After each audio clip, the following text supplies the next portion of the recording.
अध्याय 19 महानतम अछूत का महापरिनिर्वाण। नानक चंद्रत्तू जी की जुबानी, उनकी लिखी हुई किताब डॉक्टर अंबेडकर के अंतिम कुछ वर्ष के पन्ने मैं आपको पढ़ करके सुना रही हूँ। 7 दिसंबर 1956 की घटना, जिसमें उनकी अंतिम शव यात्रा का जिक्र है, आज मैं बताने जा रही हूँ। आप सभी भाई बहनों को मेरा सादर नमो बुद्धाय, जय भीम। मैं संघी मित्रा गौतम, लक्ष्य कमांडर, भारतीय समन्वय संगठन लक्ष्य, लखनऊ से। 7 दिसंबर की बहुत सुबह से सभी उपनगरीय रेलगाड़ियां, बस और ट्राम जो दादर की ओर आते थे, उनमें हजारों शोकाकुल लोगों की भीड़ आने लगी। शहर के कोने कोने व आसपास के गांव से बड़ी संख्या में आए लोग अपने प्रिय नेता की अंतिम झलक पा लेना चाहते थे। हजारों की संख्या में अन्य लोग शहर व दूर दराज के उपनगरों से शोक गीत गाते हुए और काले झंडे लेकर पैदल ही आए। राजगीर के निकट चौराहे पर लाखों एकत्र हो गए। एक समय तो इतनी घनी भीड़ हो गई कि उस भीड़ से निकलना ही असंभव सा हो गया। वहां लोग 10 घंटे तक शांति से लंबी कतारों में खड़े रहे ताकि अपने मुक्तिदाता की एक झलक पा सकें। बड़ी संख्या में राजनीतिक दलों के प्रमुख नेतागण, श्रमिक संगठनों के नेता तथा अन्य संगठनों के नेता महान नेता को श्रद्धांजलि अर्पित करने राजगीर की ओर उमड़ पड़े। शोकाकुल महिलाएं अब भी अपनी छाती पीट रही थीं और बुरी तरह विलाप कर रही थीं और सुबक भी रही थीं।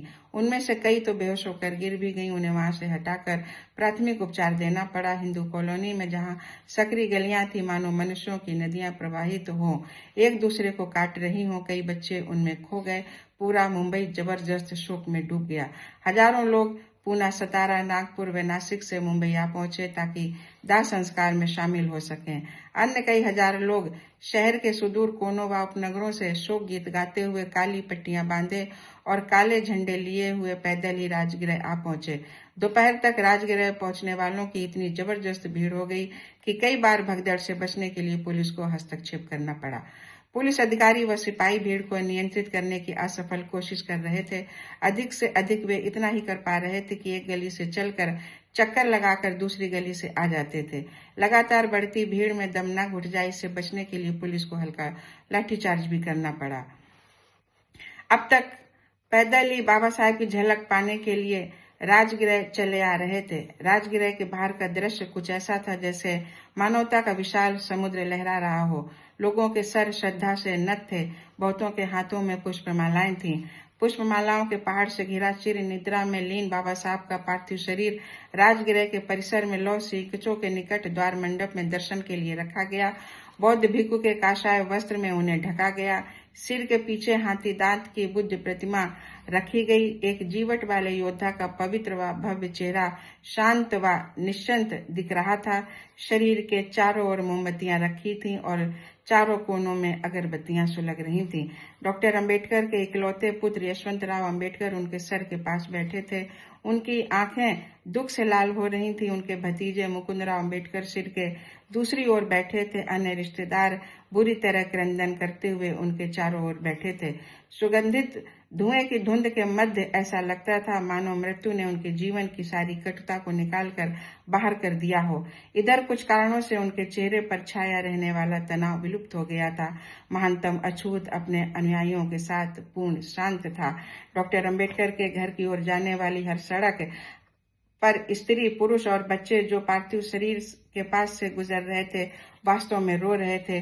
काषाय वस्त्र पहने कुछ भिक्षु भी अपने दिवंगत नेता को श्रद्धांजलि अर्पित कर रहे थे। कई गणमान्य व्यक्तियों को प्रांगण तक पहुंचने में मुश्किल हुई जहां उनका पार्थिव शरीर रखा गया था। एक संवाददाता ने कहा, कुछ क्षणों के लिए मुझे लगा कि मैंने निर्जीव चेहरे पर एक चमक देखी है। मैं तुरंत बाहर आ गया और लोगों की उमड़ती हुई भीड़ में पिस आ गया जो भावनाओं से आप्लावित हो रही थी। 2 पृथक सड़कों पर स्त्रियों के लिए अलग अलग कतारें बनाई गई थी। पुरुषों को घेरे के बाहर से दर्शन करने की अनुमति थी, पर स्त्रियों को एक दरवाजे से घेरे के अंदर जाने दिया जा रहा था ताकि वे पार्थिव शरीर को निकट से देख सकें। हर आदमी उस व्यक्ति का दर्शन करना चाहता था जिसने दुरूह जाति व्यवस्था की क्रूर परंपराओं के विरुद्ध अछूतों के संघर्ष का नेतृत्व किया था। शोकाकुल लोग मुख्यतः उसी वर्ग के लोग थे जिसके बाबा साहेब स्वयं थे। वे विनम्र लोग थे, गरीबी के प्रतिमूर्ति थे, भोले भाले पर संवेदनशील थे। उनके भाव शुद्ध थे और उनकी अभिव्यक्ति अलग अलग थी। कुछ लोग बाबा साहेब के चेहरे को देखकर अपने हाथ बांध लेते थे और रोते थे। कुछ लोग हतप्रत खड़े रह जाते थे मानो उनके नीचे की जमीन खिसक गई हो। कुछ लोग अपना हाथ बढ़ाते थे ताकि अंतिम अभिवादन के लिए उनके चरण स्पर्श कर सकें। हर उम्र के हजारों स्त्री पुरुषों के हृदय द्रवित हो गए। कुछ तो पार्थिव शरीर के पास से गुजरते हुए देर तक रोते रहे। हजारों लोग सम्मान व्यक्त करने के लिए घुटनों के बल झुक गए। वे पार्थिव शरीर पर अर्पित करने के लिए फूल मालाएं लाए थे। डॉक्टर अंबेडकर के निकट के लोग लगातार फूल व फूल मालाएं हटा रहे थे, क्योंकि उनका शरीर कभी कभी पूरी तरह फूलों से ढक जाता था। शोक संतप्त लोग आज शांत थे। केवल कभी कभी जय भीम के स्वर गूंज उठते थे। बहुत से शोकाकुल लोगों ने अभी भी अपनी बाहों पर काली पट्टियां बांधी हुई थीं। सबसे मर्म स्पर्शी दृश्य तो वह था जब महा रेजिमेंट के 2 युवकों ने अपने नायक को श्रद्धांजलि अर्पित की। उन्होंने अपनी राइफलें नीचे की, अर्धनम आंखों से कुछ देर खड़े रहे और फिर जय भीम व बाबा साहब अमर रहे के नारे लगाए। वे बच्चों की तरह रोते हुए आगे बढ़ गए। अनुसूचित जाति संघ के सैकड़ों कार्यकर्ता अपनी वर्दी में राजगृह और उसके आसपास की सड़कों पर उमड़ती हुई भीड़ को नियंत्रित कर रहे थे। मुंबई की 35 मिलों और अनेक कारखानों के 2,50,000 से अधिक कर्मी बाबा साहेब की अंतिम विदाई को सम्मान देने के लिए छुट्टी पर रहे। प्रातःकाल से ही हजारों हजार की संख्या में कारखानों के कर्मी व मजदूर पैदल ही राजगृह पहुंच गए। हजारों हजार की संख्या में स्त्री, पुरुष और बच्चे अपने महान नेता के अंतिम दर्शन के लिए उनके घर की ओर निरंतर उमड़ रहे थे।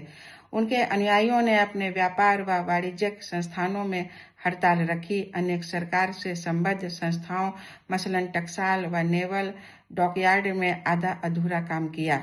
61 कपड़ा मिलों में से 35 बंद रहीं। अन्य संस्थानों में भी बहुत कम लोग आए। अनेक रेशमी कपड़े की मिलें भी बंद रहीं। कई कॉलेज, स्कूल और सिनेमा घर बंद रहे। विशेषकर उत्तरी मुंबई के माटुंगा और बरेल की रेलवे वर्कशॉप भी बंद रही। बॉम्बे संरक्षण गृह व स्वास्थ्य विभाग के लोग डॉक्टर अंबेडकर के निधन पर शोक व्यक्त करने के लिए काम पर नहीं गए। हजारों हजार की संख्या में मिलों के कर्मी सड़क के किनारे सम्मान व्यक्त करने के लिए एकत्र थे। डॉक्टर अंबेडकर के सम्मान में 28,000 से अधिक संख्या में बंदरगाह व गोदी के कर्मी तथा समुद्री सीमा संचालन कर्मी भी दोपहर की छुट्टी के बाद काम पर नहीं गए। माल लादने व उतारने का काम पूरी तरह ठप रहा। सोलापुर, नागपुर और कुछ अन्य शहरों में अचानक ही हड़ताल हो गई और लोगों ने जुलूस निकाले। इस प्रकार डॉक्टर अंबेडकर के परिनिर्वाण ने मुंबई में उनके असंख्य अनुयायियों को शोक संतप्त कर दिया। जहां आरंभ से ही अखिल भारतीय अनुसूचित जाति संघ का सुदृढ़ आधार था, उनका निधन पूरे देश के लिए एक असामयिक दुर्घटना थी, पर मुंबई के लिए तो ये एक व्यक्तिगत क्षति ही थी। मिलों व कारखानों में काम करने वाले हजारों अछूत वर्ग के कर्मचारियों को जैसे ही दलित कार्यकर्ताओं ने बाबा साहब के परिनिर्वाण की सूचना दी, वे बाहर आ गए। उनके अनुयायी उन्हें प्यार से बाबा साहब ही कहते थे। अनेक प्रशंसक उनकी मृत्यु का समाचार सुनकर बस रोते ही रहे। डॉक्टर अंबेडकर द्वारा स्थापित पीपुल्स एजुकेशन सोसाइटी द्वारा संचालित सिद्धार्थ कॉलेज बंद रखा गया तथा छात्रों और प्राध्यापकों ने डॉक्टर अंबेडकर के सम्मान में श्रद्धांजलि अर्पित। नागपुर की कपड़ा मिलों के कर्मचारी भी ये समाचार सुनकर बाहर आ गए। मिलें दूसरी पाली में भी बंद रहीं। ज्यादातर दुकानें भी उस दिन बंद रखी गईं। करीब 1,000 नवदीक्षित बौद्धों ने जुलूस निकाला। वे बुद्ध जन समिति के दफ्तर तक गए और 2 मिनट का मौन रखकर अपने दिवंगत नेता को श्रद्धांजलि दी। अहमदाबाद की 66 कपड़ा मिलों में से 40 मिलों का काम ठप हो गया, क्योंकि डॉक्टर अंबेडकर के निधन की परिनिर्वाण का समाचार सुनकर हजारों दलित कर्मचारियों ने अपनी मशीनों पर काम करना बंद कर दिया। अहमदाबाद कपड़ा मिलों के मजदूर संघ के प्रवक्ता ने कहा कि प्रथम पाली में कार्यरत अधिकांश दलित मजदूर खबर सुनकर बाहर आ गए और दूसरी पाली के मजदूर काम पर आए ही नहीं। विशाल शव यात्रा। दोपहर तक शव यात्रा की सारी तैयारियां पूरी कर ली गई। डॉक्टर अंबेडकर का पार्थिव शरीर काशाय रंग के वस्त्र में लपेटकर फूल मालाओं से लदे खुले ट्रक पर रखा गया। सर के पास भगवान बुद्ध की हाथी दांत की मूर्ति रखी गई। शरीर के चारों ओर सुगंधित अगरबत्तियां व मोमबत्तियां प्रज्वलित की गईं। अब तक अंदाजन 5 लाख लोग उस स्थान पर डॉक्टर अंबेडकर को श्रद्धांजलि अर्पित करने के लिए एकत्र हो चुके थे। मनुष्यों के समुद्र के बीच से पार्थिव शरीर ले जाने की राह बनाने में पुलिस को कड़ी मेहनत मशक्कत करनी पड़ रही थी, जिसे समुद्र तट पर ले जाया जाना था। अपराह्न से बहुत पहले ही शिवाजी पार्क शमशान भूमि तक जाने वाली सड़कों और गलियों में स्त्री, पुरुषों और बच्चों की भारी भीड़ तेज धूप की परवाह किए बगैर धैर्यपूर्वक शव यात्रा की प्रतीक्षा कर रही थी। मुंबई वासियों की याद में अब तक की सबसे विशाल और महान शव यात्रा दोपहर बाद 2 बजे राजगृह से शुरू हुई। जैसे ही खुले ट्रक पर पार्थिव शरीर को रखा गया, हजारों कंठों से बाबा साहेब डॉक्टर अंबेडकर अमर रहे की ध्वनि गुंजायमान हो उठी। ट्रक पर पार्थिव शरीर के आसपास भदंत आनंद कौशल्यायन, दादा साहेब बीके गायकवाड़, डीजी जादव और उनकी पत्नी एनसी रत्तू, सोहनलाल शास्त्री तथा शंकरानंद शास्त्री बैठे थे। ट्रक के ठीक पीछे श्रीमती सविता अम्बेडकर, यशवंतराव अम्बेडकर, मुकुंद अम्बेडकर और बौद्ध भिक्खु डॉक्टर अम्बेडकर के सिपह सलार व करीबी मित्र चल रहे थे। भिक्खुगण बौद्ध सूत्रों का पाठ कर रहे थे और मिट्टी के पात्र में सुगंधित अगरबत्तियां सुलगाए हुए थे।